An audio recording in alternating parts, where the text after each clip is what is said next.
Bienvenidos a la clase La canción de un hombre renovado. Antes de ir a la introducción, quiero recordarles que les hemos puesto un código QR para que usted con la cámara de su teléfono inteligente pueda escanear e ir a la serie completa sobre los salmos, experiencias de vida.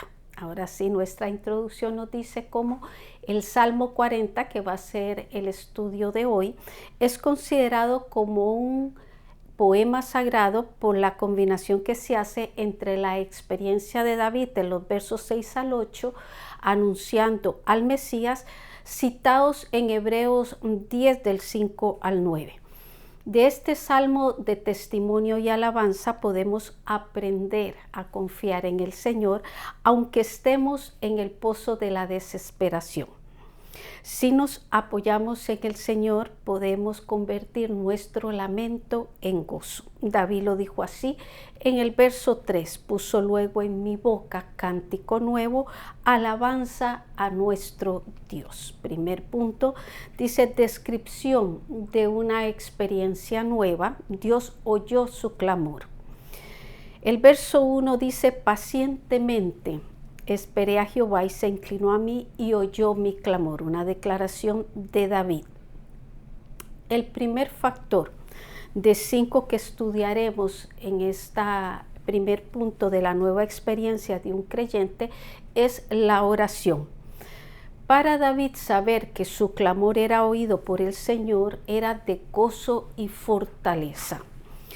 Es verdad que muchos creyentes se desesperan al no ver respuesta inmediata a su oración y hasta desisten de orar si no ven cambios inmediatos en un plazo determinado. David, para enseñarnos la persistencia y la firmeza en la oración, comienza el verso diciendo, pacientemente esperé a Jehová. Y visualizando el amor del Padre, usa la figura, se inclinó a mí y oyó mi clamor con el fin de ilustrarnos cómo Dios atiende a los que esperan en Él. Porque como dice Lucas 18 del 7 al 8, ¿y acaso Dios no hará justicia a sus escogidos que claman a Él día y noche? ¿Se tardará en responderles? Os digo que pronto les hará justicia. Punto B.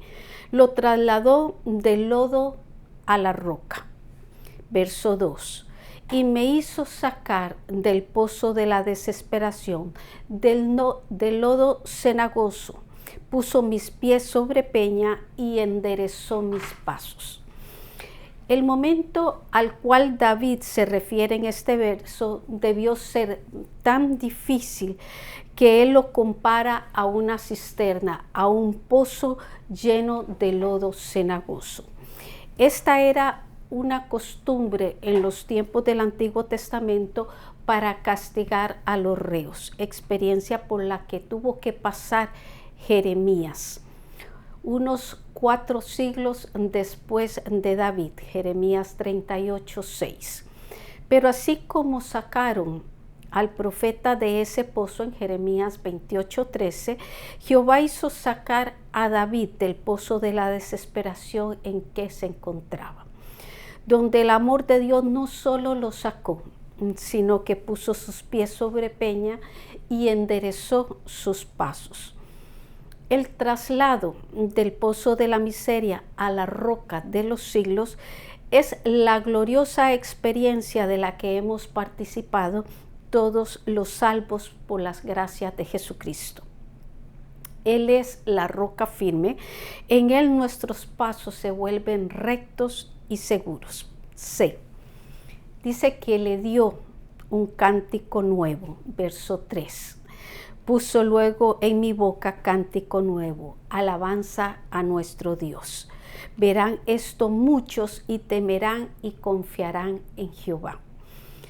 Aquí el autor nos confiesa que esta canción nueva no es producto de su ingenio o de su invención, sino de Jehová, que puso en su boca esta alabanza a nuestro Dios. La redención, la restauración o nuevo nacimiento en un ser va a producir un gozo difícil de disfrazar. La alabanza a Dios es una de las primeras señales de una nueva vida que nos fue dada, y esto es con propósito, lo dice David, con una firme esperanza.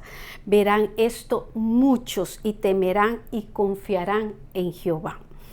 Su obra poderosa en nosotros hará que muchos vean, teman y confíen en Jehová nuestro Dios. Punto D. Dice, dejó la soberbia y la mentira. Verso 4. Bienaventurado el hombre que puso en Jehová su confianza y no mira a los soberbios ni a los que se desvían tras la mentira. La soberbia y la mentira, dos ingredientes naturales de la vida pecaminosa que el pecador hereda del diablo. La persona que no teme ni ama a Dios es soberbia. Todo lo que hace y dice está motivado por la arrogancia y la vanagloria. Se jacta de sus capacidades y cuando sufre una derrota, prefiere encerrarse en sus ruinas antes de humillarse y reconocer las causas de su mal. Satanás fue el primer soberbio de la historia. Fue destronado por haberse ensoberbecido y rebelado contra su creador. Isaías 14 y Ezequiel 28. La mentira, que puede ser ser a nosotros mismos, hacia otros o hacia Dios, es decir, algo sabiendo que es falso con la intención de engañar, y esta crea sentimientos de confusión, traición y tristeza. Puede obstaculizar los objetivos de una vida y enfermar literalmente a quien recibe una mentira. Es algo serio. Jesús en Juan 8:44 les dijo a unos que padecían este mal: vosotros sois de vuestro padre el diablo, y los deseos de vuestro padre queréis hacer. Él ha sido homicida desde el principio y no ha permanecido en la verdad, porque no hay verdad en él. Cuando habla mentira, de suyo habla, porque es mentiroso y padre de mentira. Por eso David se contaba como bienaventurado por haber puesto su confianza en Jehová, en lugar de imitar a los soberbios y a los que se desvían tras la mentira. Nuestro quinto punto. Dice, Dios le reveló sus maravillas y su propósito. Verso 5. Has aumentado, oh Jehová, Dios mío, tus maravillas y tus pensamientos para con nosotros. No es posible contarlos ante ti. Si yo anunciare y hablare de ellos, no pueden ser enumerados. Así es la abundancia del Señor para los que han puesto en Él su confianza. Estas maravillas a las que David se refiere son las obras de Dios en su creación. En el diario vivir podemos ver incontables manifestaciones, milagros y maravillas en la vida física, espiritual y emocional. Hechos 17:28, Pablo dice, en Dios vivimos y nos movemos y somos. Ni siquiera podemos respirar sin su intervención. Y los pensamientos para con nosotros no son otra cosa que los planes y propósitos que Dios tiene para su pueblo. Dice que son tantos que no se pueden contar. Estas reflexiones de David en su vida y ahora en la nuestra son motivaciones para conservar un acercamiento constante con su palabra y una oración con el Padre, el Hijo y el Espíritu Santo. Pregunta: ¿qué quiso enseñar David cuando dijo pacientemente esperé a Jehová? segundo punto. Conceptos básicos de una fe nueva. Verso 6. El punto A dice abandono de sacrificios muertos. El verso dice sacrificio y ofrenda no te agrada. Has abierto mis oídos, holocausto y expiación no has demandado. Veamos cómo al comenzar en esta porción lo relacionado al Mesías, lo primero que se hace es mostrar la inutilidad e invalidez de los sacrificios que el pueblo ofrecía por mandato de la ley. En este verso se enumeran los 4 tipos de sacrificios. Los sacrificios de sangre, las ofrendas vegetales, el holocausto, que era la ofrenda quemada, y la ofrenda de expiación, que era la ofrenda por el pecado. Con esta denuncia no se estaba prohibiendo en aquel momento el uso de los sacrificios, ni tampoco se estaba clausurando la liturgia hebrea.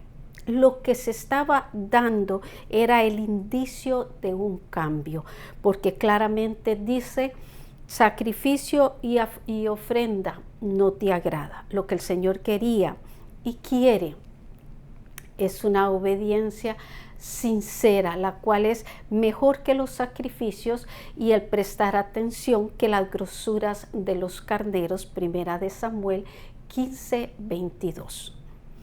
B. Un sacrificio perfecto. Verso 7. Entonces dije, he aquí, vengo, en el rollo del libro está escrito de mí. Esta declaración tuvo que haber sido hecha por el Mesías, el Hijo de Dios, por medio del salmista.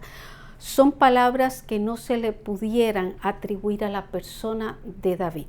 Este es un anuncio profético sobre la necesidad de que nuestro Salvador fuera a la cruz para ofrecer el único sacrificio que puede redimir al hombre. Por eso dice, en el rollo está escrito de mí, porque en toda la palabra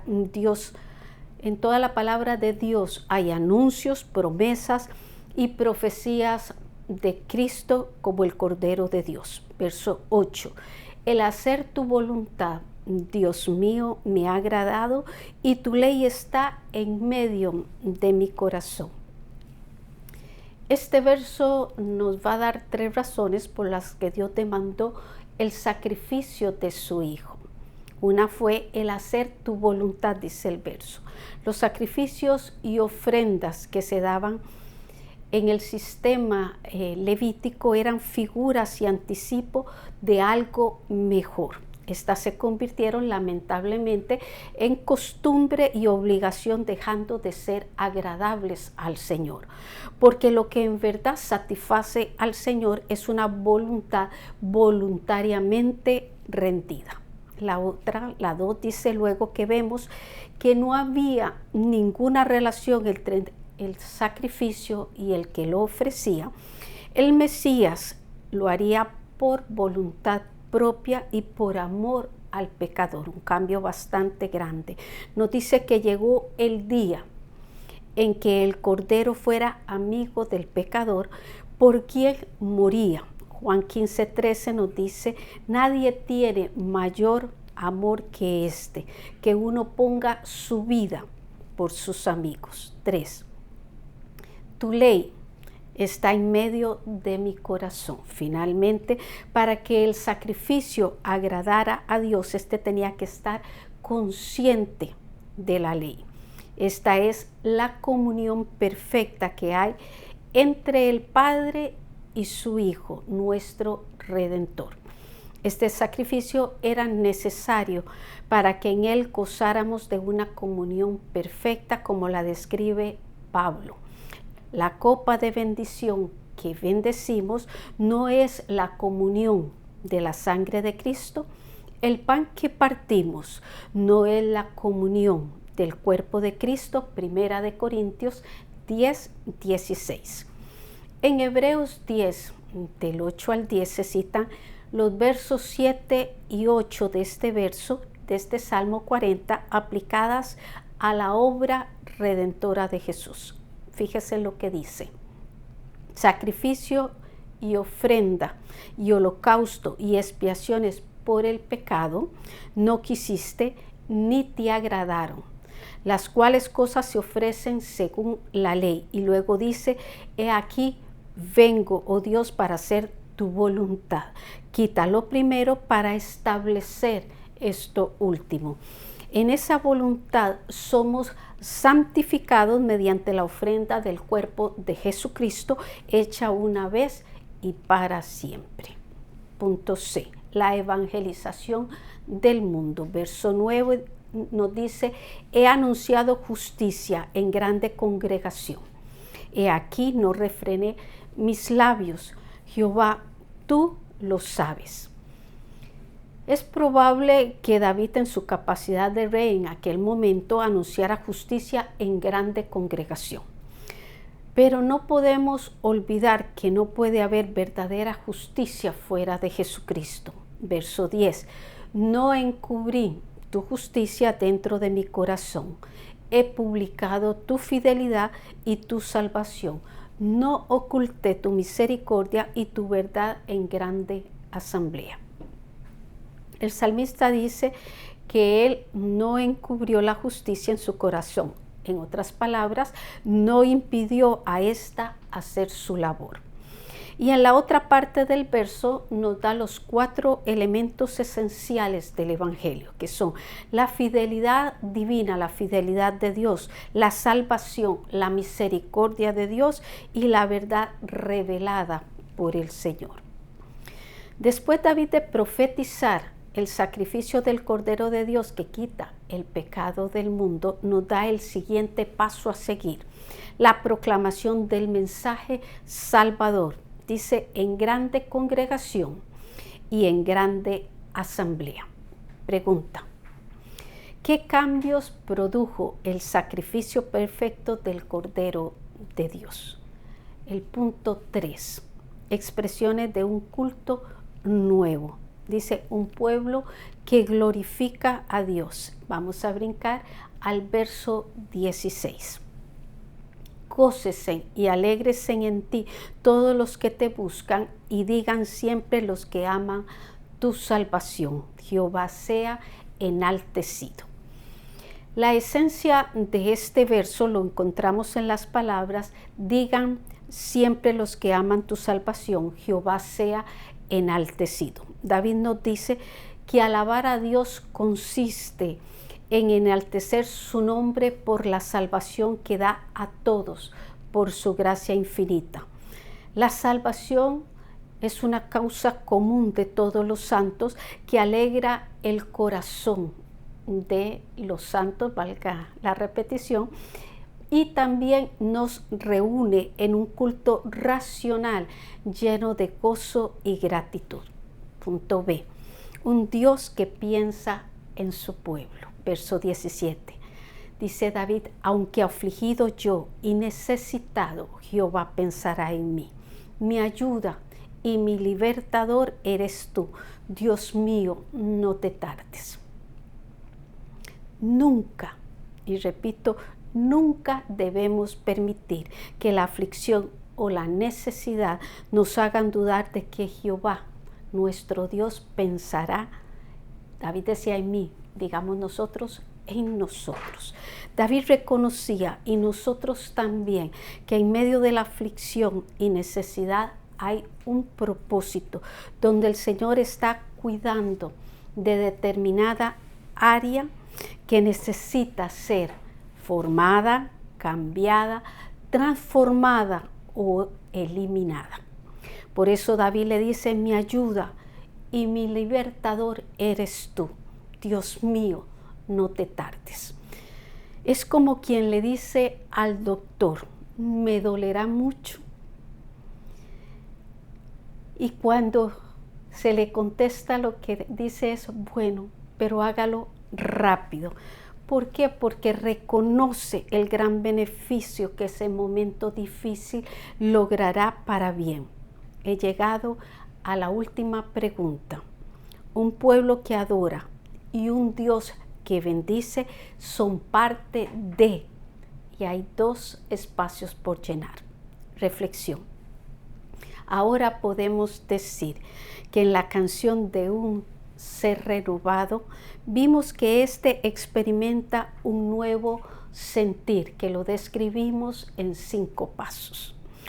Sus conceptos básicos de su nueva fe lo llevan a abandonar sacrificios muertos por el sacrificio perfecto y lo comparte con otros. Esa es la evangelización. Y en sus experiencias de adoración glorifica y engrandece al Señor con los otros santos, confiando en un Dios de propósitos. En nuestra invitación les cito el Salmo 35, 27, que nos dice: canten y alégrense los que están a favor de mi causa, y digan siempre: sea alabado Jehová, que ama la paz de su siervo. Oremos, hermanos, que nuestra vida transformada sea una melodía para los que encontremos en el camino que nos toque andar. Para nuestra próxima semana veremos la clase Refugio Firme en un mundo agitado.